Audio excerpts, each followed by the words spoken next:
Hola, ¿cómo están? Complemento la presentación dándole primero la bienvenida a Marcelo a nombre de la editorial de la Universidad de Talca y ampliando esta semblanza que nos estaban ofreciendo.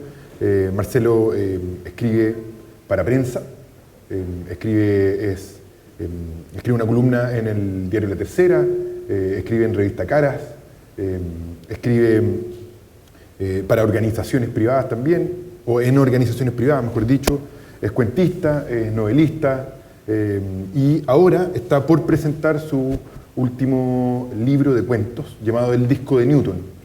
Entonces, la invitación es hoy día a adentrarnos en su obra, para los que no la conozcan y para los que la conocen, profundizarla. Vamos a tratar de pasar o atravesar por su obra a través de ciertos tópicos, como creo yo emblemáticos de tu obra, como lo son la figura de Borges, la figura del fotógrafo chileno Sergio Larraín, y ciertos tópicos más marcados de esta última obra, El disco de Newton. Aquí está. El disco de Newton. Y quizá me gustaría que partamos por ahí. Marcelo, cuéntanos un poquito acerca del disco de Newton y acerca de la editorial de La Lumbre, que es tu editorial también. Sí. Bueno, buenas tardes. Agradezco primero la invitación a la universidad. Y paso a contar del disco de Newton. El disco de Newton es un libro que tiene siete cuentos. Ganó el premio Mejor Obras Literarias en la categoría Cuento Inédito del Consejo del Libro y la Lectura. Y tiene la particularidad, no sé si todos hicieron en el colegio el experimento del disco de Newton. ¿Saben de qué hablo o no? ¿Sí? Que es un disco, bueno, yo soy más antiguo que la mayoría de los que está acá parece, pero es un disco que uno pintaba de distintos colores y al hacerlo girar se veía blanco, lo que demostraba que la luz blanca se fragmenta en luces de distintos colores. Creo que eso significaba. Bueno, el asunto es que escribí el primer cuento, que originalmente se llamaba El disco de Newton, y de ahí se me ocurrió la idea de vincular el tema de los colores como parte clave de la resolución de las historias.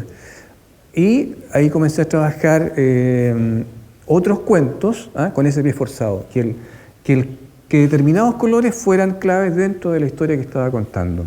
Bueno, lo terminé de escribir a fines del 2000, no, a principios del 2014, lo envié y ganó este premio. Y luego, como el tema de la escritura, como el cuento, mejor dicho, es un género que tiene, ¿cómo decirlo?, poco atractivo para las editoriales. Las editoriales de un tiempo a esta parte publican muy poco cuento. Generalmente van... ¿Por qué pasa eso?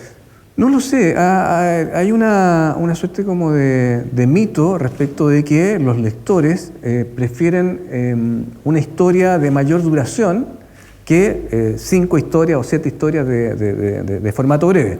O sea, ese privilegio ya la poesía, hasta ese privilegio lo perdió la poesía. Yo creo que sí, ya la poesía va quedando más rezagada todavía. Pero el asunto es que las editoriales privilegian más las novelas que los cuentos. Y en función de eso, como en realidad no tenía muchas ganas de hacer el recorrido y la espera por las distintas editoriales, que suele ser a veces más largo de lo que uno quisiera, optamos por publicarlo a través de esta editorial de la que yo soy socio, que es Ediciones de la Lumbre. Esa es más o menos la historia del libro a línea gruesa. Bien, ese pie forzado de los colores, que también tiene otras, hay antecedentes. Paul Auster en algunas novelas detectives juega con el detective color café. Exacto. Los perros de la calle, la película de Tarantino.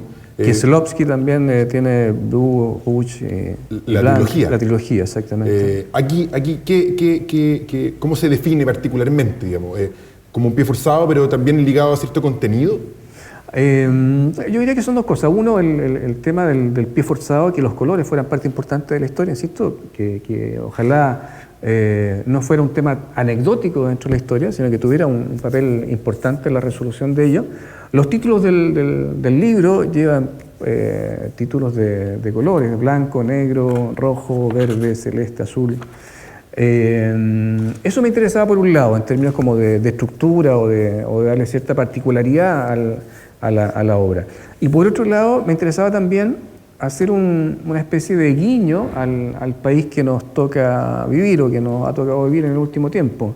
De ahí que muchas de las historias están vinculadas, sin que esto sea lo sustancial del libro, están vinculadas a ciertas situaciones que uno puede reconocer al leer el libro, o sea, desde el maltrato intrafamiliar contra la mujer, que este era uno de los cuentos, hasta el tema de los casos de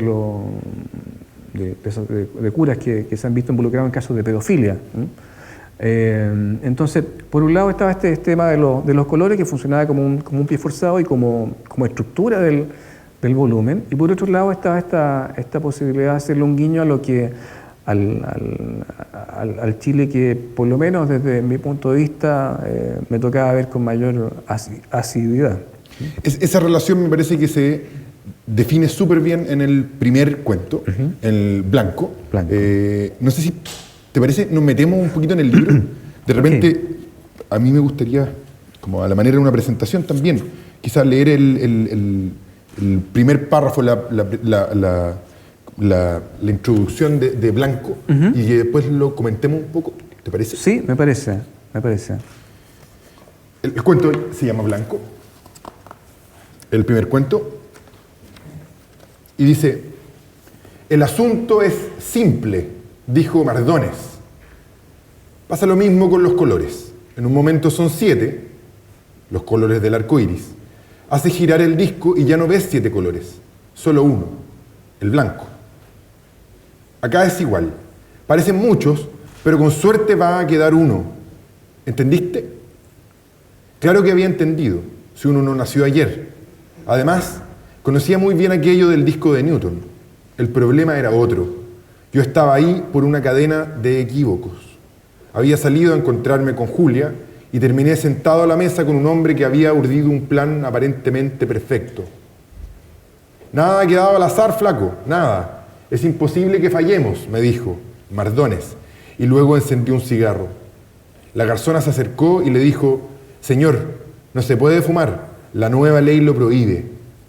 Mardones le dio una aspirada profunda al cigarro sin quitar los ojos encima de la chica. Soltó el humo casi en su cara y le contestó: me cago en tu puta ley. Vi que se avecinaban problemas porque la garzona regresó a la barra. Algo le dijo al oído a un gorila y luego apuntó con el dedo hacia la mesa donde estábamos. En el intertanto, intenté explicar a Mardones la confusión. Intuí que ya era tarde. El gorila lo encaraba y le insistía que debía pagar el cigarro. Anda a llorarle a la puta que te parió, le respondió Mardones sin mirarlo. Preví un final triste para él. El gorila lo superaba por 2 cabezas. Lo tomó del cuello de la chaqueta por poco y lo levanta en vilo. Sin embargo, Mardones, prácticamente en el aire, giró para romperle en la cabeza lo primero que tuvo a mano, una botella de vino de una mesa vecina, y una vez que el gigante se desplomó, le dio un par de patadas y le reventó la cara a golpes. Fue una acción rápida, cosa de segundos. Mardones se estiró la chaqueta, le dio una nueva aspirada al cigarro, lo apagó y me dijo: vamos, flaco, aquí ya no tenemos nada que hacer. Esa es la presentación de Blanco. Quisiera ver si pudieras comentarnos y adelantarnos y contarnos un poquito de qué se trata este Mardones y de qué se trata esta violencia que aparece en la fusión de los colores. Claro, Mardones es un ex agente de la DINA que se ha reciclado como sicario en el Chile actual.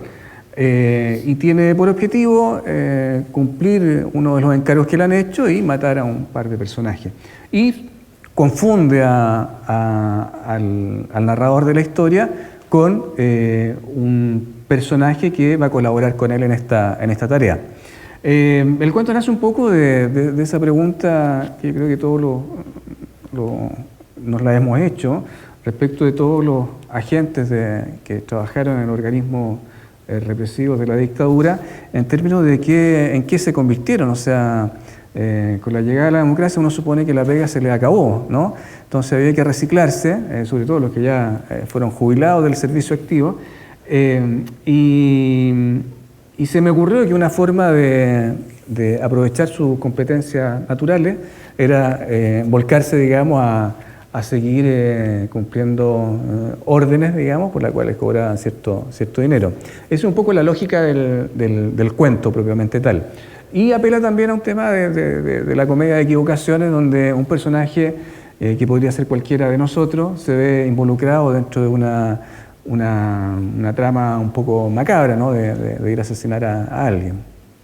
Es como que se encuentra lo oculto por accidente y se presenta de manera más transparente que nunca, ¿no? La verdad de Mardones, al menos. Sí, de hecho hay todo un discurso respecto de... que quizás puedo leer un poco de ese discurso que me interesaba también exponer, que es la otra cara del cuento. Si lo encuentro por acá, a ver, dice,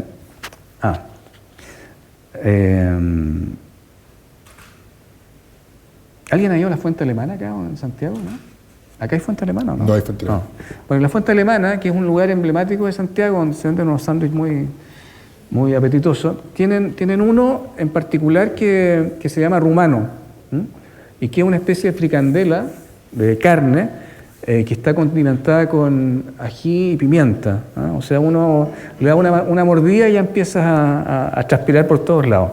Entonces, en este cuento, se van a comer a la Fuente Alemana, Mardones y el narrador, y dice así, dice: en ese momento llegaron los rumanos, 3 sendas hamburguesas. Vi en ellas la excusa perfecta para guardar silencio. Le di una mordida fenomenal y luego otra y otra más. A los 2 minutos estaba transpirando a mares. El sudor me salía por la cabeza. Eso lo viví yo, ¿verdad? Así que... ¿Qué pasa? ¿Estás nervioso?, me dijo Mardones, muerto de la risa. Me caes bien, flaco, aunque estés chorreando en sudor. Pero dime, cuéntame, ¿en qué unidad estabas? Me di cuenta de que no podía seguir postergando más una respuesta, porque a pesar de la risa que se dibujaba bajo el bigote severo y breve de Mardones, sus ojos se clavaban en los míos, exigiendo el nombre de esa unidad. Si hubiese manejado algo de los códigos militares, habría arriesgado una mentira. En realidad, no estuve en ninguna unidad. Era civil. Un civil, mira, flaco, por lo menos eras de los nuestros, un civil, claro, pero del lado de acá. Mira, te voy a decir algo y no lo digo de resentido. Yo, a pesar de lo mal que lo he pasado, he sabido sobrevivir. En lo de uno, ¿sabes? Nací chicharra y voy a morir cantando. Con 4 tipos que haga desaparecer al año me las arreglo. Si son 6, ya aseguro vacaciones para los míos en los Estados Unidos. Pero nunca he hecho nada que no esté dentro de los valores que llevamos por dentro los hombres de armas. No creas que he sido como otros que luego de jubilarse o ser dados de baja andan por ahí asaltando bancos o haciendo sociedad con los narcotraficantes. Si me apuras, te digo que prefiero un rojo a un narco. O sea, si a un tipo que trafica pudiera pasarlo por la picana o hacerle el submarino, puta que distinto sería el país. Ya se lo dije al mayor González cuando sabíamos que se nos venía la noche. Ahora que llega la democracia, sigamos sirviendo al país, que nos manden a las poblaciones a exterminar narcos. Claro, en ese tiempo el asunto no era tan grave, pero ya ves, dale un poquito de cuerda a un gato y no sabrás en qué momento un león se abalanza sobre ti. Entonces, cuando veo a ex compañeros míos que se han dedicado a operar de burros, llevando drogas de un lado a otro o sirviendo como guardaespaldas, me hierve la sangre. Mardones dijo esto último con tanta rabia que azotó el jarro de cerveza contra la barra y se hizo trizas. Un murmullo contenido y una de las maestras sangucheras se precipitó para limpiar con un trapo. ¿Se siente bien?, preguntó ella. Afirmativo, si no ha pasado nada, dijo Mardones. Entonces ahí está como un poco el discurso del otro lado, que también me interesaba explorar. O sea, no solo presentar al ex Dina como una caricatura de lo que fue, ¿no es cierto?, sino que también tratar de ponerse un poco en el pellejo de él y adivinar cuál podría ser su discurso en los tiempos actuales. ¿Había alguna clave real de estos agentes Dina? ¿Alguna referencia concreta? No, directa no. Pero, o sea, tenía que ver con algunas noticias que aparecían en los diarios donde algún torturador era conserje de un edificio, ¿no es cierto? el hecho de que estos personajes pasaran a ocupar labores casi cotidianas o simples, muy comunes, siempre me llamó la atención cuando estos casos se sabían. Que vivieran entre nosotros. Exactamente. Parece que hay algo de eso, ¿no? Como que viven entre nosotros, no nos damos bien cuenta cuáles son, y este tipo que nos lo anda buscando, de hecho que más bien lo anda tratando, ha sido algo que ha tratado de no definir en su vida, claro, una postura, se lo encuentra, ¿no? Claro, es un tipo que en realidad no tiene mayor compromiso, que en sus tiempos de estudiante habrá participado en alguna protesta, pero no tenía un compromiso social importante, y que se ve enfrentado a esta extraña vuelta del pasado a la realidad, ¿ah? Y se ve enfrentado al terror de la dictadura, pero en una reinvención bastante sui generis. Esa temática, al parecer, es cada vez más necesaria y es una olla que hierve, y ahora, si uno revisa la agenda y lee las noticias, con el clamor de que se levanten los pactos de silencio, y si uno lo ve en la misma literatura, Juan Cristóbal Guarelo escribiendo Hombres Malos, Bizama, Zambra están en ello.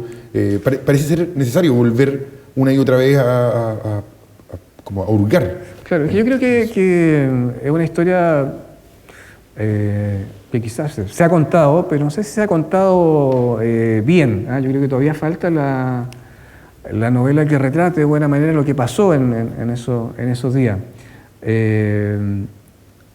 No digo que este sea el cuento que va a retratar lo que fue esa época, pero es un tópico que yo creo que es necesario, o un ejercicio necesario que los escritores asuman.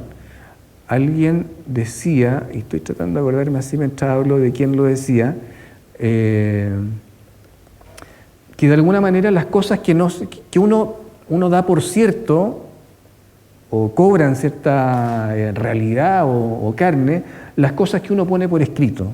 Las cosas que no se ponen por escrito muchas veces no adquieren la consistencia de lo real.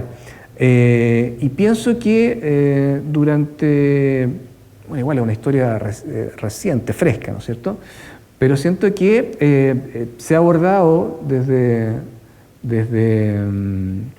la letra escrita esta situación más como casi una suerte de ficción, que no hemos tenido la mirada lo suficientemente clara o aguda para contar o para poner esa historia en el papel con la crudeza y la violencia que la vivieron los protagonistas de esta situación. Entonces, creo que el hecho de que se escriba sobre lo que pasó en la dictadura es de alguna manera un ejercicio natural, y es también una suerte de deuda que la literatura tiene para con ese momento en particular. De ahí que claro, que hayan textos de Bizama, de Zambra, que repasen ese momento. Incluso de la Carla Gelfenbein, que también abordó algo de esta etapa en Nadar Desnuda, que fue su anterior novela. Es decir, como la literatura tratando de alguna manera restituir y restaurar elementos a través de la ficción. Claro. Además de la crónica y de los otros recursos. Pero te menciono lo de la ficción porque en tu caso es algo reiterativo. El utilizar la ficción para abordar ciertos casos reales e ir completándolo con inventiva o con imaginación. Sí, a mí me gusta esta idea de cruzar la ficción con la realidad. Hace algún tiempo fui a ver una obra de la compañía La Tropa. No, ya no se llama La Tropa, Cinema Utopía, que era Sin Sangre, una novela de Alessandro Barico, que ellos llevan a formato teatral, pero en esta variante en donde tú no sabes cuando ves la obra qué cosas es teatro propiamente tal y qué cosa es cine, porque ellos mezclan el recurso cinematográfico con el recurso teatral y crean una cosa como nueva, donde tú miras y realmente es como entrar en una tercera dimensión. No sabe distinguir qué cosa se está proyectando y qué cosa se está actuando. Entonces, a mí me cautiva la idea de poder construir una historia en donde los lectores no sepan demasiado o con claridad meridiana qué es lo que es realidad y qué es lo que es ficción. En el entendido que una buena historia no requiere estar atado a la realidad para hacer una buena historia. Hay historias que son fruto de la imaginación y que a nosotros como lectores por ahí nos cambian la vida. ¿Tiene alguna como en mente cuando comentas eso?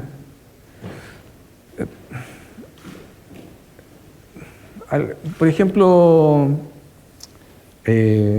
Sostiene Pereira de Tabucchi, el italiano, sí. Una historia que a mí me cambió un poco la perspectiva de las cosas. Borges decía que hay lectores que leen para evadirse de la realidad, para matar el tiempo, leen por entretención, por decirlo de alguna manera. Pero decía que también había otros lectores que leían para encontrar su lugar en el mundo. A mí me gusta la lectura como algo que va más allá de la mera entretención. Me gusta la lectura como una forma de vivir experiencias. Creo que un buen libro finalmente es un libro que cuando uno lo termina de leer siente que lo que ha leído pasan a ser recuerdos reales, por decirlo de alguna manera. Uno, creo yo, puede aprender tanto de un libro como de la vida misma. De ahí que autores como Chekhov, por ejemplo, sean tan especiales. Yo recuerdo había escuchado mucho hablar de Chekhov, ¿no es cierto?, el escritor y dramaturgo ruso. Dije, ya, voy a leerlo. Y recuerdo que lo leí con una expectativa errada. Yo tenía metido en la cabeza que la escritura de historias tenía que ser historia extraordinaria, apasionante, con un final explosivo.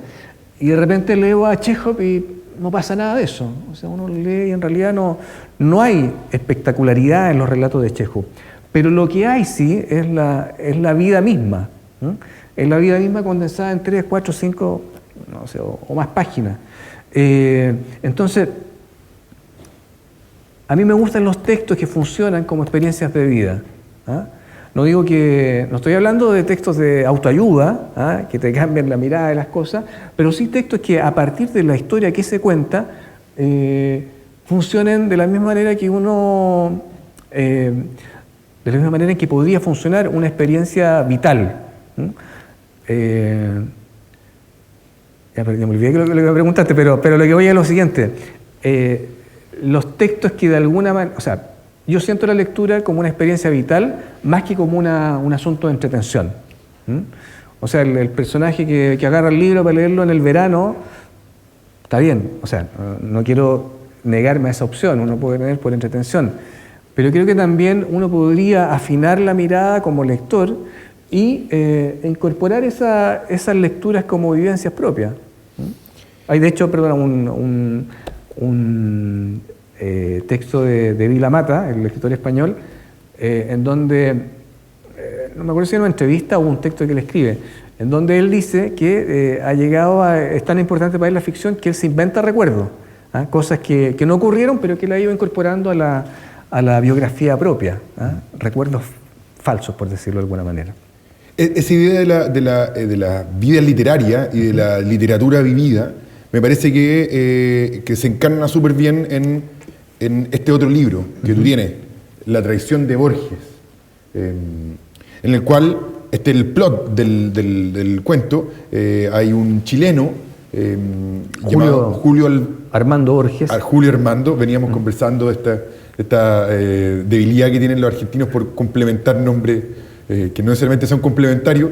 Entonces está Julio Armando Borges, que era chileno y que era un actor que le tocó interpretar a Borges, paradójicamente, en Borges el Memorioso, una obra que se está montando en una compañía chilena y que poco a poco se empieza a convertir en Borges realmente. Claro. Es decir, que de alguna manera como se salpica desde el libro a una vida y la vida se empieza a convertir en libro también. Claro, de hecho, este actor, Julio Armando Borges, es un actor mediocre. Lo único bueno que ha hecho es la interpretación de ese Borges, que es un poco también el karma de otros personajes, que también lo hablábamos al principio, ¿no? Por ejemplo, el doble de Bielsa, o el doble de Sampaoli, ¿no? Que son personajes que pasan a vivir en función de la fama de otro. Y me atrevería a decir, y también lo decíamos antes, ¿no?, que probablemente eso sea lo más importante que ellos hagan en su vida. El hecho de haberse parecido a Bielsa, eso lo va a marcar y probablemente le pondrá a sus hijos... ¿Cuál es el segundo nombre de Bielsa? ¿No? Marcelo Alfredo, creo. Marcelo Alfredo. Bueno, Rafael hermano, Marcelo Alfredo. Marcelo. Bueno, le pondrá el nombre a sus hijos y contará esta historia a sus nietos y seguirá vistiéndose como Bielsa hasta el día de su muerte. Él encontró ahí en esa vida ajena un leitmotiv para reinventar una vida que pudo haber sido una vida mediocre, que es como la vida que tiene Julio Armando Borges. O sea, él es un actor mediocre que está destinado al fracaso constante hasta que de repente, cuando muere Borges, una amiga le dice que en realidad Borges no ha muerto, que Borges es él y que van a llevarlo a Argentina para demostrar que sigue vivo. ¿Es posible que nos metamos un poquitito en este libro y leamos algunas partes? Yo seleccioné una y si fuerais tan amable de repente leer después el epílogo, que creo que también nos va a dar otras claves de esta idea de la ficción. Dice: Borges se fue convirtiendo lentamente en un eximio conocedor de la obra del verdadero Borges. Se dio el tiempo para aprender de memoria los primeros libros de poemas del escritor. Bastaba que mediara un silencio, la evocación accidental de alguno de los fetiches líricos del argentino, los tigres, la luna, una espada, el espejo, para que Julio, el impostor, acometiera de manera sombría con versos del estilo de: yo que sentí el error de los espejos, no solo ante el cristal impenetrable donde acaba y empieza inhabitable un imposible espacio de reflejos. Las primeras veces que incurrió en expresiones de este tipo, el desconcierto fue mayor, porque él se limitaba a dar cuenta, de manera parca, del nombre del poema, del libro en el que estaba incluido y del año de publicación. Los espejos, decía, del libro Luna de Enfrente, año 1925. O Ni siquiera soy polvo, del libro Historia de la Noche, publicado en 1977. Y luego se desentendía del asunto. Partía a la cocina a buscar una cerveza o encajaba en el tocadisco el último LP de Neil Diamond. En otras ocasiones se esmeraba en explicar por qué quería conocer Lisboa y el sur de Angola. Tuvo que interceder Emilia para que esa manía suya cobrara otra forma. Fue una noche de primavera, un septiembre de lloviznas tardías. Borges, el memorioso, la obra, cumplía su 5º mes en cartelera. Una amiga de Antonio las emprendía en contra de la burocracia, del tiempo que debía malgastar en trámites y papeleos, de los minutos perdidos, de la espera mal concebida. Hablaba de eso cuando Borges se puso de pie y entrecerró los ojos en señal inequívoca de que vomitaría un poema. Antes que suene el presuroso timbre y abran la puerta y entres, esperada por la ansiedad, el universo tiene que haber ejecutado una infinita serie de actos concretos. Nadie puede computar ese vértigo, la cifra de lo que multiplican los espejos, de sombras que se alargan y regresan, de pasos que divergen y convergen. La arena no sabría numerarlos. En mi pecho, el reloj de sangre mide el temeroso tiempo de la espera. Borges no alcanzó a terminar el poema. Emilia se levantó como poseída, aplaudió con furia y se abalanzó sobre él diciendo: ¡bravo! ¡Enorme! No hay otro como tú, Borges. ¿Es que no van a aplaudir? Emilia no esperó una respuesta. Hizo un esfuerzo por empinarse más allá de sus posibilidades, dejando al descubierto un ombligo diminuto, y estrechó a Borges entre sus brazos. Nadie supo muy bien qué hacer. La escena era curiosa. Otra vez el silencio. Emilia conmovida ante un poema, casi colgada de los hombros de Borges. El propio Borges, que evidenciaba en su cara el desacomodo y la sorpresa. Antonio y una decena de amigos presenciando el acto, sentados en el piso, sobre almohadones amarillos y rojos, el tiempo detenido hasta que Antonio se atrevió a aplaudir. Primero desde el suelo y luego de pie, al igual que el resto, que no solo se sumaba al aplauso, también daba vítores y exigía la declamación de otro poema. Declama uno que tenga que ver con los relojes. A mí me gusta el de la espada de su abuelo, uno de tigres. Y así, era una bola de nieve, una vorágine. aquí pareciera estar como la sumatoria de varios elementos, ¿no? Primero, el falso Borges, que se va creyendo poco a poco que puede llegar a ser el verdadero Borges, la trayectoria de un imitador, cómo el círculo va creyendo en esa ficción y cómo luego va aumentándose como una bola de nieve esa mímesis, en el cual el verdadero Borges va engañando a otros, como Bioy Casares, el amigo de Borges, y en donde la ficción pareciera verdaderamente convertirse en la realidad, ¿no? Claro, ese es un poco el juego de la novela, o sea, cómo a partir de una, ¿cómo decirlo? La declaración de una impostura, esa impostura comienza a cobrar ciertos visos de realidad y termina siendo validada por otros que están fuera del artificio de la farsa propiamente tal. Que en alguna medida también replica uno de los últimos cuentos que escribió Borges, que se llamó La memoria de Shakespeare, que es la historia de un personaje que le vende al narrador la memoria de Shakespeare tal cual, ¿ah? Y el narrador comienza entonces a apropiarse de los recuerdos y las ideas de Shakespeare, ¿m? Al punto que no logra distinguir cuáles son sus verdaderos recuerdos y cuáles son los recuerdos de Shakespeare. Algo de eso hay en esa historia. Y me reía mientras leía porque no es que a mí me haya pasado algo similar, pero ahora que leía el poema yo no me acuerdo si ese poema era de Borges o está inventado. De hecho, la novela tiene harto de investigación. Mi idea era colocar muchos elementos reales dentro de la historia de Borges, mezclado con elementos ficcionados, que también era un recurso del propio Borges. Hay mucho dentro de los cuentos de Borges, son las citas apócrifas, citas que son inventadas por él. Lo divertido del caso es que aquellas citas que uno piensa que son falsas dentro de la literatura de Borges resultan ser verdaderas, ¿ah? Y las que da por ciertas resultan ser falsas. Entonces, hay una suerte de confusión respecto de qué tanto de lo que me dice Borges es cierto o no. Y ese juego también, insisto, que es un poquito el juego de esta compañía de teatro Cinema Utopía, es lo que intenté hacer en esa novela y también he tratado de replicar en otros textos. Como de fusión y confusión. Exactamente. Fundir sí. elementos y llevar a confundir otros. Claro, creo que el epílogo tiene que ver con eso, ¿no? Sí, claro. ¿Puedes contarnos un poco más de eso? Sí, voy a leer parte del epílogo. O sea, la novela termina en un momento y luego hay una especie de apéndice. ¿Ah? Voy a leer un poquito. Dice: el 23 de marzo de 2003, en un viaje que me tocó hacer al sur de Argentina con motivo de una invitación que me hiciera Ángel Gabellini, tío de mi mujer, y aquí estoy hablando yo, digamos, como autor, debí hospedarme una noche en una pequeña pensión de un pueblo todavía más pequeño que tenía nombre de novela, Puerto Deseado. No teníamos intención de detenernos, pero la lluvia caía en forma de diluvio y, para ser franco, el hambre arreciaba en mi estómago tanto como en el de mi mujer. Aunque quizá debo agregar que el letrero que descansaba en el segundo piso de la casona también hizo lo suyo, La memoria de Shakespeare.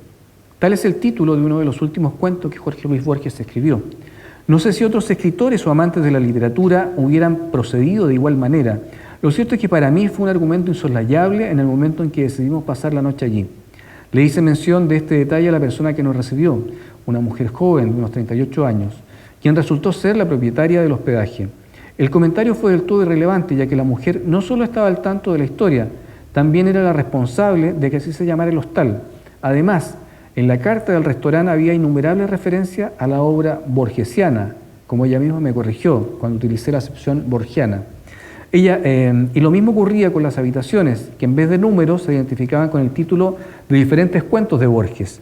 Aquella noche dormimos en la pieza Emma Suns, y a la mañana siguiente pedimos el desayuno Serrano 2134, la dirección de la casa en la que Borges vivió sus primeros años, que incluía medialunas, café con leche y yogur de frutillas. Antes de partir prometimos regresar el siguiente verano. Ella nos dijo que lo más probable era que para ese entonces ya no estuviera. Desde que había muerto su marido, el negocio no andaba bien. Además, había una familia de alemanes que estaba interesada en comprar la casa. Mi mujer le dijo que era lamentable porque el buen servicio y el ingenio pocas veces iban de la mano.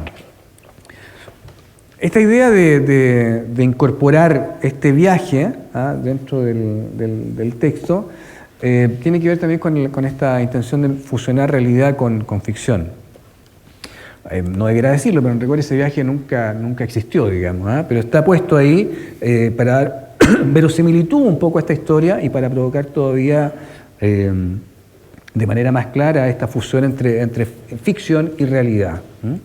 Cuestión que me entretiene mucho, entre paréntesis. Y Antonio Libur es un personaje real, el escritor, y esos textos que supuestamente tú estás recuperando son textos que existieron.